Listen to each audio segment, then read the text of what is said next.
This is where we're going to have some of the most interesting discussions, I think, are here in the gold cards, because they're kind of all over the place. They fit a bunch of different deck builds. So I think there's going to be a lot that we're going to be like, hey, this is kind of cool, but we don't know what to do with it yet. Put on my gold shirt now. I don't have a gold shirt, unfortunately. Here we go. We've got Aven Heartstabber. It's a blue and a black for a 1/1 flying as long as there are 5 or more mana values among cards in your graveyard. Heartstabber gets +2/+2 in Death Touch. When it dies, mill 2 cards and draw a card. I kind of love and hate this card, you know? Like, it's a card you almost don't want to play on turn 2, but at the same time, if your goal is to get different mana cost into your graveyard and take advantage of this, then you kind of do want it to die. So I feel really weird about this. Like, I hate, like, turn 2, my thing just, or especially right now, because a lot of people are still playing Spike-Filled Hazard, so that's even worse. Again, I think if this is one of those ones that if you're playing a specific deck type, whether it's blue-black or blue-black-green, that cares about things being in the graveyard, this is pretty good for you, right? Whether it's trying to get 5 different mana costs, whether it's just trying to put stuff in there so you can reanimate it later, maybe it's a self-mill where you have the green cards that are trying to like eat creatures or things out of your graveyard. It can feed a lot of different stuff, especially if you went like, because we're going to have multi-land, so if you like turn 1... Well, I guess you couldn't even do that with this. I was saying like a turn 1 of the green creatures, but we wouldn't have a way to get green on 1 and then blue-black on 2. So that's not really going to work. So yeah, but I do think there are worlds where you do want to play this. So I'm going to say yes, this card is playable. I'm not putting it in every deck I want to play blue-black. But if I'm doing anything that deals with the graveyard, this is actually a pretty good turn 2 card. Black Market Tycoon, a green and a red 2/2 cat rogue. At the beginning of your upkeep, Black Market Tycoon deals 2 damage to you for each treasure you control. Create a treasure token. This card made my top 10 sleepers list. I think it's pretty, like, it's deceptively good, right? Because you look and be like, do I want to take 2 damage or whatever? But 2/2 for 2 that basically makes a mana every turn. Like, it's weird. It's like a pseudo Llanowar elf. But you could just sack the treasure whenever if you don't want to take the damage. But you also, on top of that, can use the treasure for other things, right? We've seen vehicles that want you to sacrifice treasure to crew them or whatever. We've got other cards like Jenny Faye that a treasure can become a creature. So that could be a thing you do every turn. Like, there's things that care about artifacts coming into play each turn. That could be a thing. So this is one of those cards I think has a home, but I just don't know where it is. I think the problem for me, which is why I put it on my sleepers list, is I like the words on this card. However, so far, everything I think of to do with it is a little bit gimmicky. You know what I mean? Like, nothing feels like this is the best full plan for me to do with this card. It's like, well, I could do this, and I can do that. But, like, should I be doing any of these things? I think that's the hard part to figure out. But I feel like if you put it in the list and you can figure out what you want to do with it, man, this could be good. This could be real good. Or even, again, even something else silly, right? You play this alongside Kalane. You know what I mean? Like, you Kalane on 2, you play this on 3, and then every time you cast a card, you're just like, oh, and I'm going to make a treasure and pump the thing up because Kalane's on the field, right? Like, stuff like that could really get out of hand with this card. So I don't really know. How much of that is gimmicky? How much is this like, I'm trying to get weird 2-card combos and stuff? Maybe you build a deck where everything cares about treasure, and then this can just go ham every turn. Like, I don't know. But I think it's playable, but it's not like we're just going to jam this in every, Gruul or Jund list. I mean, I feel like you got to have a specific use for it. Body Dropper, a black and a red for a 2/2. Whenever you sacrifice another creature, put a +1/+1 counter on Body Dropper. Pay a black and a red, sacrifice another creature, Body Dropper, gains menace until end of turn. Yeah, this one's actually pretty obvious, right? It just goes right into pretty much any type of sacrifice deck. Or any card or any deck where you were going to be sacrificing even a reasonable number of creatures, right? Just every time you sack something, it gets a +1/+1. And you can sack something just to give it menace. And then think about the fact of, like, there's other things that we already have, like Immersturm Predator and stuff like that you could just play in a deck. So it doesn't even have to be like a hardcore sacrifice deck. It could just be a thing that has, I don't know, like Deadly Disputes, whatever. Right? Things where you're already wanting to sacrifice stuff for other effects, but you get a bonus for playing this. Like, this is actually pretty sweet. This card's pretty cool. It feels like it could get, and it's not even like once per turn. A lot of cards lately have had like, you get this ability, but it can be used once each turn. This is just sack 2 thing this turn. Great. You got a 4/4. Get in there. So yeah, I'm into it. This is pretty neat. Well, let's see. Chat says, was there a deal X damage to any target creature or target for each artifact that left the battlefield? No, it's a sweeper card, actually. It destroys all artifacts, and then it deals damage equal to the number of artifacts that went to the graveyard. It's a red card. Brazen Upstart. A red, a green, and a white for 4/2 Vigilance. When it dies, look at the top 5 cards of your library. You can reveal a creature card from among them, put it in your hand. Put the rest in the bottom of your library in random order. This is a weird card because I feel like I want it to be good, but as a 4/2, meh. I'd rather this just been a 3/3 than a 4/2. Honestly. Like, just because having a Vigilance creature with like 2 toughness is cute, but like I can't really attack with it in most cases. I mean, I can block with it, but then I'm just like, basically, you would have paid 3 to possibly kill the thing you would like to kill, and then look at the top 5 and put a creature in your hand. Like, that's actually reasonable for the cost. But is that like the best thing we should be doing with 3 mana in those colors? Because each of those colors has better things we can think of to do with 3 mana. So, maybe? I don't think this is bad. Don't get me wrong. But I don't know if it's the best thing we could be doing.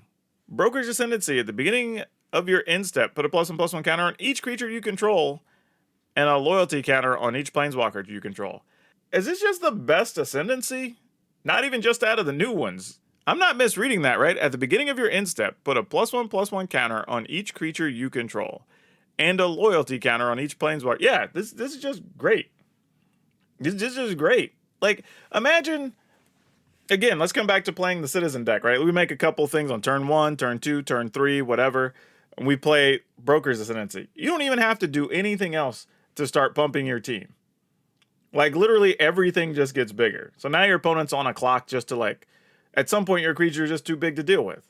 Like, this is just silly, right? Like, honestly, this is good enough that if I was even just playing, like, green-white citizens or green-white tokens or whatever, I'm probably finding a way just to splash blue through like 8 or 10 lands to find room for it to cast this card. No, it couldn't be beginning of combat. It has to be end of turn. Like, if it's beginning of combat, the card is bonkers good. like it's bonkers if you're trying to do it at the beginning of combat.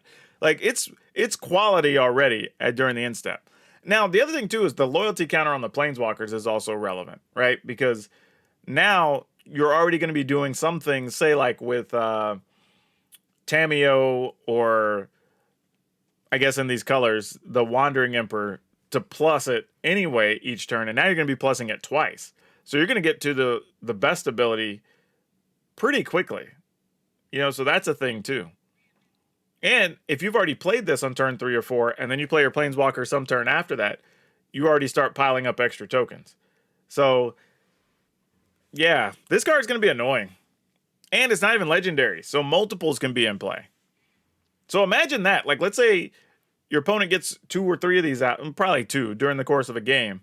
You sweep the board, and it's like, well, I'll play 2 dudes, and then they're already +2/+2. Your turn. Like, next time they attack, it's going to be like some sizable bodies. You know, like, this is something. I don't know what I'm doing with this card yet, but I'm going to do something with this card. I don't even know if we need Vorinclex. Might just be a waste. Like, I get people every time they see +1/+1s, they're like, we should play Vorinclex. I'm like, do we though? It's cool. I mean, I might play one just because I have a spot in the deck. I might be able to do way over the top things with without Vorinclex. Yeah, this is a cool card. Broker's Charm. I think I like all the charms, but we'll find out. Broker's Charm. Green, white, blue, instant, choose one. Target creature you control gets +1/+0 to turn. It deals damage equal to its power to target creature or planeswalker an opponent controls. Destroy an enchantment, draw 2 cards. Yeah, of course I like this card. Right? If I'm playing Broker's Ascendancy and I can cast all the colors consistently, I'm probably playing this card. Like, you get a fight spell. Actually, I guess you get a Blizzard Brawl, sort of, because you don't have to put your creature at risk, right? So you get a Blizzard Brawl, you get to destroy an enchantment, or you get to draw 2 cards. All at instant speed, by the way. So you could wait forever, see what your opponent does, things go into the graveyard or not. You're like, okay, cool, I'll draw 2 cards. You know, like, this is cool. This is cool. I'm into it. I don't know why people were bagging on the charms early on. I think the charms are just fine. Cabaret Ascendancy. A red, a green, and a white. At the beginning of your upkeep, look at the top card of your library. If it's a creature or planeswalker card, you can reveal it and put it into your hand. If you don't put that card in your hand, you may put it on the bottom of your library. This one's okay. I obviously don't love it as much as the other Ascendancy. I don't know if the deck that wants to play these colors needs it as badly as the other Ascendancy. Getting to just keep your hand loaded every turn is kind of sweet. Also, thanks for that follow, by the way. So I'm kind like, this is one I do like, especially late in the game. I think is the biggest thing. I think a lot of times we think about cards like in terms of the mid game or when I have certain things out or whatever. But the reality is I kind of like this later, right? After our board's been swept or whatever, you kind of increase the odds that you're drawing threats, right? Because, and not only that, it's not even like you have to put the other card on the bottom, right? So if it happens to not be a creature, but it's something that might help you get a creature, or maybe it's a planeswalker or whatever, you can still keep it on top and draw it. You know, that's actually pretty cool. Yeah, it just says you just look at your library. If it's a creature, oh, actually, no, you can get a bonus card because it doesn't replace. So if it's a creature or a planeswalker card, you may reveal it, put it in your hand, and if you don't, put it on the bottom. So this doesn't replace your draw even. I misread this. So at the beginning of your upkeep, you look at the top card of your library. So yeah, you could just get bonus card. This actually is better than I thought automatically. Look at that. I talked myself into this card. It went from a 5 to like a 6.5, maybe even a 7. This card is actually quite good. The fact that you can just get an extra card every turn, I kind of like this. Because think about this, like one of the things about this card that I think is important is like one of the issues you have with creature decks is sometimes just running out of fuel, right? When you're, especially in a world right now, we're talking about playing, let's say like the mid-rangey Orzhov decks that are like playing sweepers and Lolth and spot removal, whatever, right? This card is actually a card that's fairly difficult for those decks to remove, which is one thing. Unless they play like Farewell, but if they do, right? Which Farewell, stupid card, but whatever. But yeah, this is the thing where you can get in a second card every turn potentially, especially if you're playing a creature heavy deck, of being able to draw. And then again, we're talking about something that makes extra tokens, has haste or whatever. This could really be like your opponent having to deal with a series of threats, or you already have like 6 or 7 lands out. You're like, great, I'll just put the land on the bottom, see what the next card is. You know what I mean? Like this is pretty substantial. I'm kind of into this. Yeah, I'm glad I reread that. I'm now kind of like, hey, I get a personal. It's not quite a Howling Mine, right? Because you don't always get the second card, but even if you consider you get the second card like 65-ish% of the time, that's still pretty good. Dark says, I'm new to MTG, so wouldn't be difficult to handle 3-color decks since most cards from the set seem to be 3 colors. There's a few things there to unpack. Quickly, since we're working on a review here, you don't have to play 3 colors. There's a lot of things you're still going to be able to do in single color and double colors. So, you know, you don't have to play 3. Playing 3 actually isn't that more difficult than playing 2. I have a video coming next week on how to play 3-color decks. Follow me over on YouTube. That's the best thing I can give you so we can continue on with this. That's the short version. Keep your eyes out. There you go. Cabaret Charm. Red, green, white. Instant. Choose one. Cabaret Charm deals damage equal to the number of creatures you control to target creature or planeswalker. So a burn spell of sorts. Creatures you control get +1/+1 and gain trample to end your turn.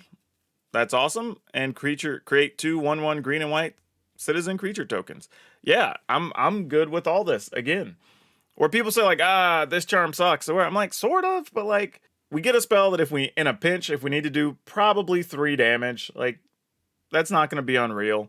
Giving everything +1/+1 and trample at instant speed, by the way. Because normally when you get this type of ability, it's as a sorcerer, you get +1 or +2 and your stuff gets trample or whatever, right? Like, we're getting this at instant speed. So your opponent lines up their blocks, and you're like, great. And everybody gets +1/+1, right? And if they, I don't know, they're chump blocking your like 4 or 5 power thing, you're like, oh, not only does it have +1/+1, you're also taking 4, right? Like, this card is going to end some games. And it's mostly the trample portion. But yeah, but this card will end some games. I promise you that. Like, and seriously, how many times have you played against some aggressive, like, Gruul or mono green or mono red? Now, obviously, this is 3-color or whatever, but like, where they're attacking, and you end up having to chump block at least one of those creatures to buy enough life to get to your sweeper card or whatever, right? What if you're just like, okay, cool. You know, a good example is even with the Orzhov deck. Sometimes they take turn 3, they play a wedding announcement, they get a 1/1, right? And they're like, no big deal, I'll chump this, and then next turn I'm going to sweep the board or do whatever. And they're like, okay, my 3 creatures are coming in, you block. All right, cool. Not only did you get the trample damage from that one, so you didn't block anything, then you have 2 more damage coming from the other things, right? That's a lot. Like, it doesn't seem like a lot, but that's a lot. So yeah, I think this is going to be played too. Again, I don't know if it's 4 copies, but maybe you're playing 2 or 3 in your deck. Alliance triggers are where it shines. Yeah, absolutely. It works for that as well. And one thing, so far I've not seen any sagas in this expansion. There are no sagas. We've seen the full set already. There are no sagas in this set. Celestial Regulator. It's a colorless, a blue, and a white. 2/3. Angel Advisor. It has flying. When Celestial Regulator enters the battlefield, choose target creature you don't control and tap it. If you control a creature with a counter on it, the chosen creature doesn't untap during its controller's next untap step. This is a cool limited card, but that's probably about the most I can say about it. Kind of a shame because the art's pretty sweet. But yeah, I mean, it's an angel. If we find a way to play blue-white angels, I guess this could be under consideration. But yeah, that's about it. Nothing else really to write home about on that one.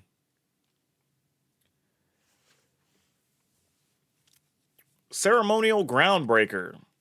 Colorless green white. Artifact equipment. Equipped creature gets +2/+1 and has trample. Equipped citizen for 1. Equip for 3. Now, generally I would say we're not looking to play these types of equipment. However, when I'm deck building, I'm going to have to go back through and see how many things are actually citizens. Because that's going to be the very important part here. Because if there are enough quality citizens to play, then I may have to give this card real consideration. Because turning even like a 3/3 into a 5/4, like the next turn and attackling with a 5/4 trampler or whatever, and then still having an equipment left over, is kind of relevant. So I don't want to turn my nose up at that. And it does give trample, so even if you have a handful of things in your deck that aren't actual citizens, but they assist whatever plan your deck is going with, still being able to equip it, it does cost 3, but gives you something to do with the mana and give you a trampler. Ain't bad. It ain't bad. I'm not saying we're really going to play this, but if we're going hardcore on citizens and we just need some way to get our creatures through, maybe it's worth considering. It's not awful, though. Trample is actually pretty significant. Especially if you're in a world where other people might be playing 1/1 tokens. Civil Servant. Which, by the way, did we miss an opportunity to make a Servile Servant? Or am I trying too hard for a pun? Because I feel like we could have done that with this card. This could have been a Servile Servant, which would have been pretty cool. I don't know. I'm just saying.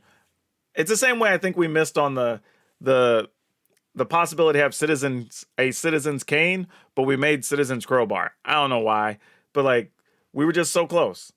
We're just so close. like I feel like it was right there. You even made it a cat. Like, why couldn't we have done it? But anyway, the Servile Servant is a green-white 2/3. When Servile Servant attacks, you may tap another untapped citizen you control. If you do, Servile Servant gets +1/+0 and gains lifelink until end of turn. Yeah, this card's good. This card's good. Like, it's a 2-mana 2/3 anyway, right? So it's going to be bigger than most of the other things your opponents are playing on turn 2. And then when it attacks, you can just tap another citizen because you're probably going to be making citizens or have a deck full of citizens. And then it's attacking as a 3/3 that has lifelink. So I'm assuming most of the time this is going to be attacking as a 3/3 with whatever bonuses you have, for citizens or whatever. Like, this is a real card. If I'm playing anything that's citizen based, I'm playing this. And I would even say it's worth considering if there's some like Naya, Selesnya aggro build. This might get some consideration. Now, admittedly, it's still not going to be as good as like Luminarch Aspirant or something like that. But it could be played alongside it, potentially. Like, this is kind of real.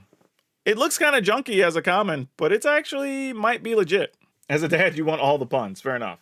And of course, Tri-Land cans seem to be all rares. Yeah, that's true. They are. But we do have a lot of land options already, so you don't necessarily have to even play a full set. Like, you would like to play a full set of the Triomes, but you can also get by without playing a full set, I think, depending on how your deck's built. Cormela, Glamour Thief, colorless, blue, black, red, legendary creature, vampire rogue for a 2/4 with haste. You can pay 1 and tap it, and you get to add a red, a blue, and a black. Spend that mana only to cast instants and sorceries. When Carmela dies, return up to 1 target instant sorcery card from your graveyard to your hand. I don't know what to think about this card, because it costs 4, but then, like, you could immediately get some mana back. So, like, if you have 5 mana, you could play this, use 1 mana, tap it, play an instant that costs 3 mana, which is significant, and then it just happens to die. You get one of those back. So, like, it feels like if Grixis is a thing, this could work. I mean, because even imagine you play this on 4, and let's say you only have 4 lands, right? So next turn you have 5 land, but then you really have 7. You know what I mean? Because well, I guess, yeah. Because then you can tap one of those to gain 3, and then you still have your other 4. So you can go from 4 to 7 with this card if you're going to cast a spell. That's actually pretty baller. You know what I mean? Like, that's a real situation. So this has to have some play somewhere. I just don't know what that's for yet. But it's got to have a use. Like, I can't believe, like, even for flashback spells or something, right? If this is just sitting on the board, your opponent's almost always going to be able to use, like, Memory Deluge sooner than you want them to. You know what I mean? Like, and it's a 2/4, so it's not like it's the easiest thing to kill. So I'm kind of, again, I don't know what deck wants it, but I'm not going to be surprised if I see, like, 2 of these in some deck list. Because that extra mana plus having it die, like, that's the other thing. Like, let's say you use a creature kill spell, you block something, this dies with the remaining creature, and then, like, end of turn, you're just like, all right, I'm going to get this creature kill spell back and kill your other thing. That's true. 7 mana is extra turns mana. That's not wrong either. What do I think of Grixis Vampires being a thing? We already had more like, I mean, show me all the vampires that are worth playing in blue, and which ones are you going to replace in black and red? And then that's the conversation we get to have. I try not to think in just like, Grixis Vampires is a thing. I like to think in terms of like, what cards are we playing that justify me wanting to play this other color? If there's enough, then let's have the conversation. But just like when people say like, but your list could also play these 5 cards. I'm like, I always ask, okay, cool, but what are we taking out to play those? Right? I think that's a conversation people don't think about when they start like shoving and removing cards. It's like, we can play these other things, but what are we giving up in consistency or power or whatever in that exchange, and is it worth it? Probably. Have I looked at doing it yet? No. I haven't built any deck list yet. Still getting around to that. So, Corpse Appraiser, blue, red, black for a 3/3. When Corpse Appraiser enters the battlefield, exile up to 1 target creature card from a graveyard. If a card is put into exile this way, look at the top 3 cards of your library. Then put one of those cards in your hand and the rest of your bottom rests into your graveyard. Again, this is weird. Like, it's a vampire, but this almost feels like it belongs more in the try to fill your graveyard decks, because you're paying 3 to get a 3/3, which is fine, not great. But then you exile a card from a graveyard. Doesn't even have to be yours.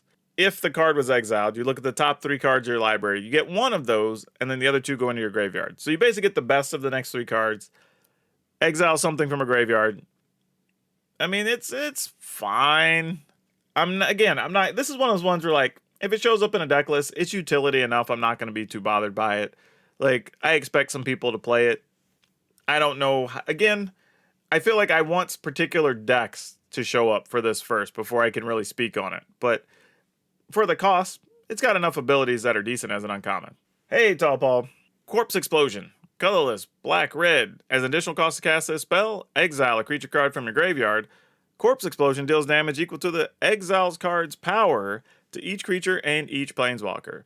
I just, my problem is I'm not sure what deck wants this. The only thing I can think of, if something that's playing like some mid-rangey type deck, and maybe you're getting rid of like a 2 or 3 power creature in your yard to get rid of all the other small things, and you're left with like 2 big creatures or a dragon or something. But other than that, I don't really know what we're doing with this. Like, most of the decks that want sweepers or whatnot aren't going to want to be playing creatures that are worth a damn in their graveyard. And they most definitely don't want to draw this without creatures in their graveyard, because we have a lot of things that are exiling stuff from graveyard or exiling creatures. And black and red both have a plethora of sweepers right now, right? You can play Path of Peril, you can play Meathook Massacre, you can play Burn Down the House.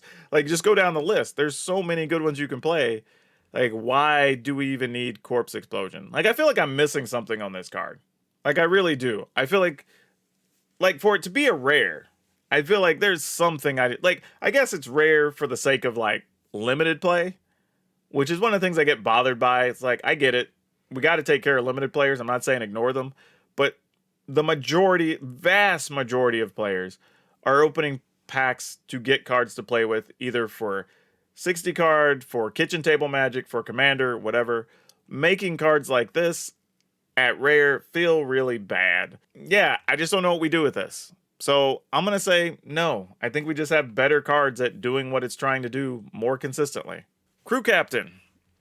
Red, black, green for a 4/2 human warrior with haste. It has indestructible as long as it entered the battlefield this turn. I mean, that's kind of cool. Attack. It basically has haste for a turn, indestructible. I'm down.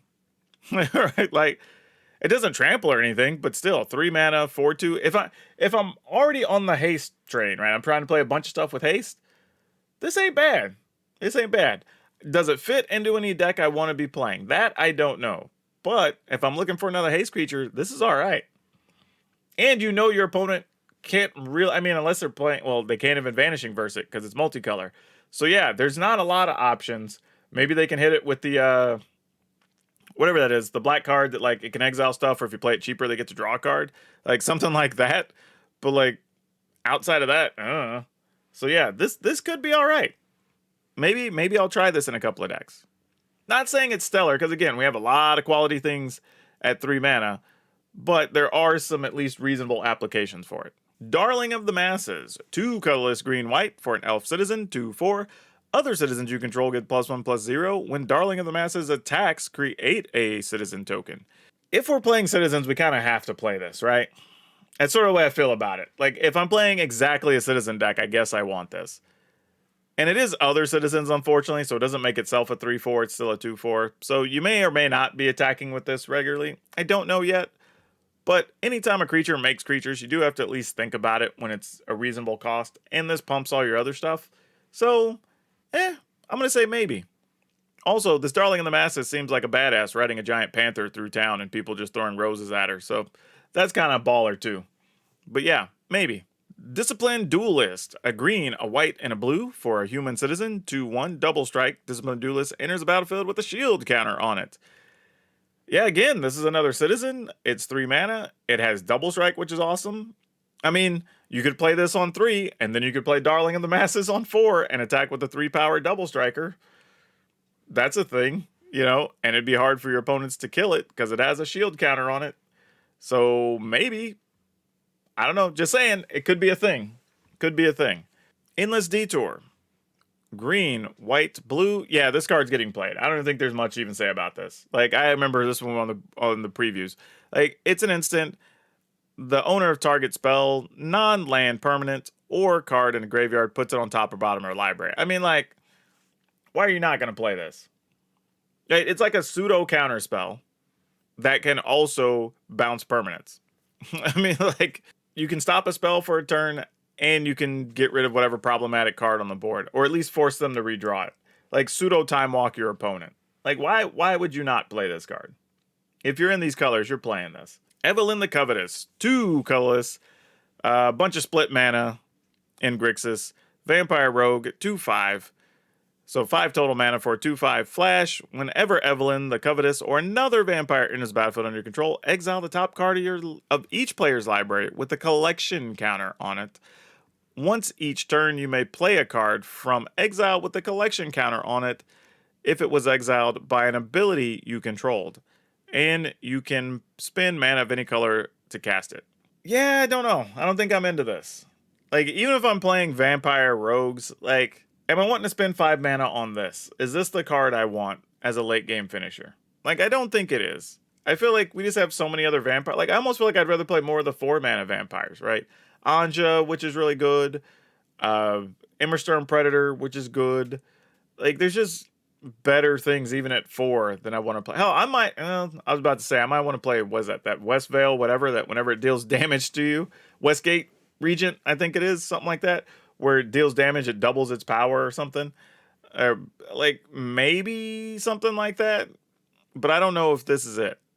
I like that it has flash and stuff, so you don't have to just leave it out there unnecessarily, but, I mean, as a one-of, possibly, but I'm kind of think, like, you get to turn 5, and then I'm playing something after this. Like, how many cards am I really exiling, and what am I getting? Because it's totally random. You might be getting a land on some percentage of those. It's a cool card, but this feels more like a Commander-y thing for me. I think in Commander, I'm probably rocking this card, but I don't think I'm playing it in Constructed. I would definitely play it in Limited, for sure. If I get enough, even if I get another, like, 4 or 5 vampires, it might be worth it. Exotic Pets. A colorless, a blue and a white for an instant. Create 2 1/1 blue fish creature tokens, and this creature can't be blocked Then for each kind of counter among creatures you control, put a counter of this kind on either of these tokens. So for 3 mana and an instant, you get 2 1/1 blue fish, and then each fish gets the ability, or gets however many, whatever type of counters you want them to have that other creatures you control have. So this is actually kind of neat. I think this works in an environment or a deck where I just want more creatures. If I'm trying to stick more 1/1s, then maybe this is a thing I want to, especially at instant speed, which is kind of cool. So like, are the token wanting decks splashing blue, or is blue just a main component? Could be worth considering. And then this card actually becomes real, because remember, some of the citizens already have like shield counters and other things, which means you would get these to come into play and then also get other things. If we're doing alliance-y things, then we get whatever counters, plus we get to trigger off our alliance stuff at instant speed and 2 triggers. So maybe. But that, to me right now, that's probably my best home for it, but I'm going to put some more thought into it. I don't think this card's stellar, but it is a good role player in the decks it's going to show up in. Falco Spara, Pact Weaver, colorless, green, white, blue. For a legendary bird demon, 3/3, flying trample, Falco, enters the battlefield with a shield counter. You can look at the top card of your library at any time. You can cast spells from the top of your library by removing a counter from a creature you control, in addition to paying the other cost. I don't really know how good this is. Like, I every time I've read this card, I feel like I'm talking myself into it being good. You know what I mean? Like, don't be wrong, it's a 4 mana 3/3 flying trample, which is fine. Like, on rate, it's okay, right? It's totally reasonable. I mean, you get to look at the top cards, so you get that information, which is important. You can remove a token from something to play a card off top of your library, but it's like, how many things with counters are we playing to take advantage of that? Rockhart, thank you for the follow. Like, there's so many questions. Like, how many creatures have we decided are good enough to play with counters on them to remove stuff? But also, are we playing this in something that has like Luminarch Aspirant, right? Because that's just putting a counter every turn. Like, we could remove that. Like, do we splash this in some of those builds? Like, if we're playing a green, white, like 2 days ago, I think I made a video about it. We had a green, white, +1/+1 counters deck, right? Do we splash blue since we'll have the lands for it to play Falco? And then we're just getting to play bonus cards. That's kind of cool. You know what I mean? So like, that could be a real thing. So I think there's a way. I don't think it necessarily looks like what people think about. Because again, I think we've all been thinking about like shield counters and whatever, which that will account for some of it. But what if we're just doing +1/+1 stuff? Like, and we're just playing Falco for bonus value that happens to be a flyer. Like, I'm kind of good with that. So yeah, I'm going to say Falco's probably solid. Though Falco also makes a pretty sweet commander potentially. So there's that. Just want to throw that out there. All right, Fatal Grudge. A black and a red, so 2 mana for sorcery. As an additional cost to cast this, sacrifice a non-land permanent. Each opponent chooses a permanent they control that shares a type with the sacrificed permanent and sacrifices it, and you get to draw a card. I kind of dig this. It reads a little sketchy, but you know, I sacrifice Planeswalker, you get rid of your Planeswalker. You know, I sacrifice an artifact, you gotta get rid of an artifact. And if you're playing this in a sacrifice deck, think about the fact of they have artifacts, usually some combination of artifacts, creatures, and enchantments, because they're playing a couple of the enchantments that become creatures, the sagas. So that's a lot of things that could be problematic, and they get a card for their troubles, and they already want to sacrifice things, and what they're sacrificing isn't as valuable to them. So this becomes kind of a pseudo removal thing for them. Granted, you get to choose, they don't get to choose, but still, I think it's actually worth considering in those builds. Bruno says, if it can remove any counters is great. Remove from sagas to trigger again. That's actually pretty funny. Bad until last time replacing itself makes it pretty playable. Yeah, also true. There's some cool cards. Some interesting things going on here, for sure. Fleetfoot Dancer. Colorless. Red, green, white, elf, druid, 4/4, trample, haste, lifelink. Yes, yes, yes, all the yes. All the yes. Like, I don't even, like, yes, yes, yes. I think that's all my review on this card is going to be. Just yes. 2 colorless and a black red 3/4 human warrior. Whenever you sacrifice 1 or more other creatures, Forge Boss deals 2 damage to each opponent. That ability triggers only once each turn. Also, let me point out something. Stuff like Forge Boss is also a reason that Fleetfoot Dancer is actually a good card, because getting those little incremental bits of life throughout the course of the game is going to matter when stuff like this is happening, right? Where you're getting hit for 3 or 4 damage a turn because your opponent's sacking things to anvils and this thing's triggering or whatever, right? Like, that's going to be a real problem. But having a 4 power, maybe 4 power plus, depending on what else you have, like being significant to where your opponent can't just block things and you're getting some life back, really good, really good. But this card, also really good. Just getting a bonus 2 damage every turn is awesome. Also, remember, this is another one that says once each turn, not on your turn, which is also a big deal. So they can sack something on your turn and on their turn and get you for an extra 2 damage. So those turn cycles, if they have the right setups with anvils, could be 5 damage a turn, because you'll get 1 from the anvil, 2 from whatever gets sacked, and then another anvil sacking it. Well, actually, I guess it'd be 6, because another anvil could sack a thing on your opponent's turn. Like, yeah, that's ugh. That can end the game pretty quick if this sits out there. Like, you're gonna have to get rid of this card. Like, it's pretty good. Glamorous Outlaw, 3 colorless, blue, black, red, and this panther in this picture looks much smaller than the one that the green-white creature had. It's a vampire rogue, 4/5. When Glamorous Outlaw enters the battlefield, deal 2 damage to each opponent and you scry 2. Pay 2, exile Glamorous Outlaw from your hand. Target land gain. Oh, it's this cycle of thing. So yeah, target land gains tap for any of the 3 colors and you can cast it from exile. You know, I'm just going to say on this cycle, so we don't have to waste time when we get to them, unless one of them stands out. Like, these are just okay. Like, I think in limited play, you're absolutely going to play these every time, because it just smooths your mana out and gives you the option of having a late game card. The other cool thing is it takes the card out of your hand, so it can't be discarded or whatever, so that's a thing. I don't know how important that's going to be, but just having access to the card later is pretty nice. The ability itself is just okay, but yeah, fine. Like I said, it's limited only on this one. I don't think this is making the constructed play. Hostile Takeover, 2 colorless, red, black, blue, sorcery. Up to 1 target creature has base power and toughness 1/1 till end of turn. Up to 1 target creature has base power and toughness 4/4 till end of turn. Then Hostile Takeover says, F y'all, we're dealing 3 damage to each creature. This just feels like a really complicated sweeper, but lets you protect a creature. Like, alright, I'm going to make your thing a 1/1, and then I'm going to make my thing a 4, and then we're just going to deal 3 and wipe out all the other little things, and then we'll just see what's left. But at 5 mana, how often am I not just going to be like, you know what, just burn down the house and take 5, and let's just wipe all this out? Or play Meat Hook Massacre, just -3 a bunch of stuff, I gain some life, you lose some life, and then whatever's left is left, or whatever. You know what I mean?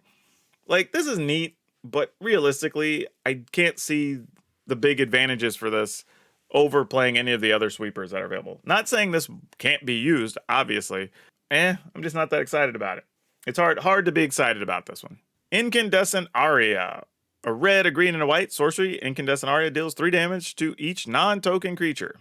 Yet another sweeper. I mean, this is like, just in gold cards so far, we're on what, the 4th sweeper, I think? Something like that? Like, it's so silly. Deals 3 damage to each non-token creature. This isn't irrelevant, right? Like, even if your opponent chump blocks with some things to kill your 1/1s, like, the extra 3 damage can finish off a lot of stuff. So it's at least worth considering if you're playing a token-heavy deck. How often are we really going to want to play it? I don't know. Now, best of 3 probably makes a quality sideboard card, for sure. Especially against other aggro decks that have a bunch of small creatures. That's probably going to be its best use. Alright, Jetmere, Nexus of Revels. Colorless, red, green, white, 5/4, cat, demon. Creatures you control at 3, 6, and 9 creatures get you +1 in Vigilance, or an additional +1 in Trample, and an additional +1 in Double Strike. Now, I'll say this. I'm not going to go too heavy on this because I had this as one of the cards that a lot of people keep wanting to poo-poo on, and I think this card is actually totally fine. So I don't want to go too deep. I had it on my sleepers list because not that the card is unknown, but mostly because a lot of people are just down-talking this card.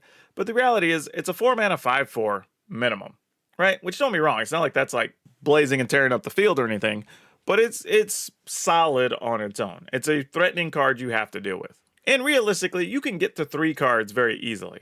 So, or 3 creatures. So a lot of your stuff is going to have +1 and Vigilance regardless. You don't even have to ramp this card out. Like, you can literally say, I'm going to play something on turn 1 or 2, play something on turn 3, play this thing on 4. Like, the things you're attacking with are now +1 and Vigilant. Right? That alone is good enough. Like, that's what I'm saying. You don't have to be tricky with this card. I think a lot of people look at this card and, okay, well, how do I ramp it into play? How do I get a bunch of creatures so I can get the other two abilities? Like, I look at it this way. I'm getting a 5/4 creature for 4, which is fine. Again, not great, but fine. Very likely, in a lot of scenarios, my creatures are going to have +1 and Vigilance. Right? Imagine having that, what is it, that Fleetfoot Dancer that you play, or the turn before or after Jetmere, and it's got a +1 and Vigilance with all those words on it. Like, that's awesome, right? So there's some of those types of things you can do. So nothing wrong with that. But if you get to 6 or 9, then it's just like bonus Christmas land, right? Once your things get an additional +1 and trample, or God forbid you get to double strike, that's just going to end the game, right? If you have 9 things with +3 and double strike, that's got to be it. So that's almost rarely ever going to happen unless you just like top deck it after a board stall or something. But yeah, I think this card is totally fine. This is another one I'm probably going to put into a couple of decks, and I would almost put money on. Rarely will I get to the second or third ability, and I'm still going to be very happy having like 3 or 4 creatures have +1 in Vigilance. I think that's going to be more than enough in a lot of cases. Jetmeres Fixer. Colorless and a green for 2/2, pay 2. Jetmeres Fixer gets +1/+1 till end of turn. If mana from treasure was meant to activate this, you put a +1/+1 on there instead.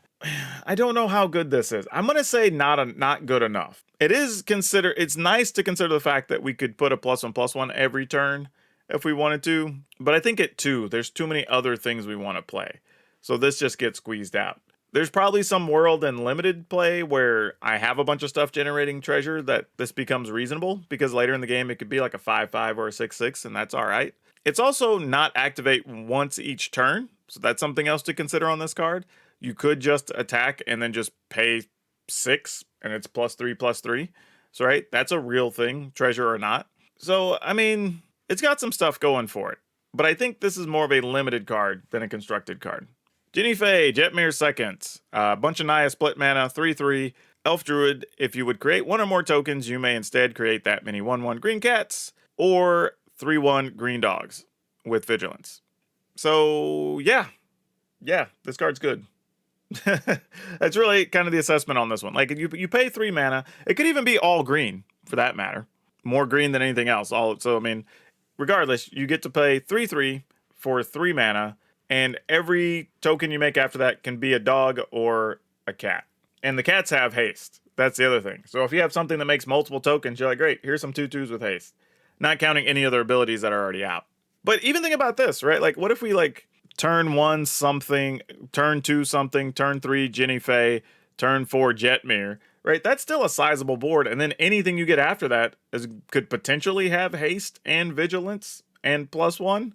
Right? Like, there's so many random combinations of things that can happen. Now, admittedly, some of that's a little bit Magic Christmas landy, but I think this fits a lot of different random builds. So I'm pretty good with this. I don't have a problem with this card. I say this gets the thumbs up for sure. How many we play, I ain't got any earthly idea, but we'll see.